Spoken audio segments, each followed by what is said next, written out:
Hi friends and dear patients, I am Dr. Harshad Joshi, consultant gastroenterologist, IBD specialist practicing in Mumbai. मी आज तुमच्याशी 3 महत्त्वाच्या विषयांवरती बोलू इच्छितो. एक तर बरेच पेशंट जे असतात त्यांना म्हणजे तुम्हाला आता माहिती आहे की बऱ्याच चांगल्या ट्रीटमेंट्स ऑप्शन्स अवेलेबल आहेत जे IBD व्यवस्थितरित्या कंट्रोलमध्ये ठेवू शकतात. पण याचा बरेच पेशंट घेत नाहीत किंवा चालू करतात औषध आणि थांबवून देतात. याची 2-3 महत्त्वाची कारणं आहेत. तर त्याबद्दल मला आज तुमच्याशी बोलायला आवडेल.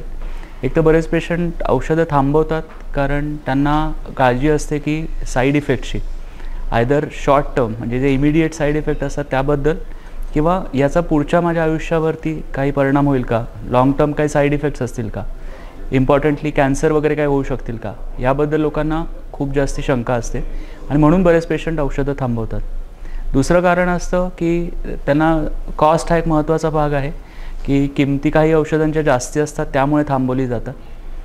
तर याच्यामध्ये एक गोष्ट महत्त्वाची आहे की तुम्ही एकतर औषधं थांबवायला नाही पाहिजेत, कारण औषधाचे साईड इफेक्ट बघाल आणि ॲक्टिव्ह डिसीजचे साईड इफेक्ट बघाल तर जर तुमचा IBD जास्ती सिव्हिअर राहिला किंवा तो जास्ती फ्लेअर्स होत आहेत तर त्यामुळे तुम्हाला ओव्हरऑल होणारे जे साईड इफेक्ट्स आहेत किंवा सर्जरीची गरज पडेल, जर डिसीज कंट्रोलमध्येच असेल तर पुढे जाऊन कॅन्सर वगैरे होण्याची रिस्क आहे. तर हे साईड इफेक्ट्स फार जास्ती आहेत कंपेअर्ड टू औषधांचे साईड इफेक्ट. त्यामुळे प्लीज औषधं बंद करू नका. जर काही औषधांचे तुम्हाला वाटतं आहे की काही साईड इफेक्ट होत आहेत तर तुमच्या IBD स्पेशलिस्टशी बोला, गॅस्ट्रोएंटरॉलॉजिस्टशी बोला. ते कदाचित त्या औषधांमध्ये थोडेफार चेंजेस करू शकतील.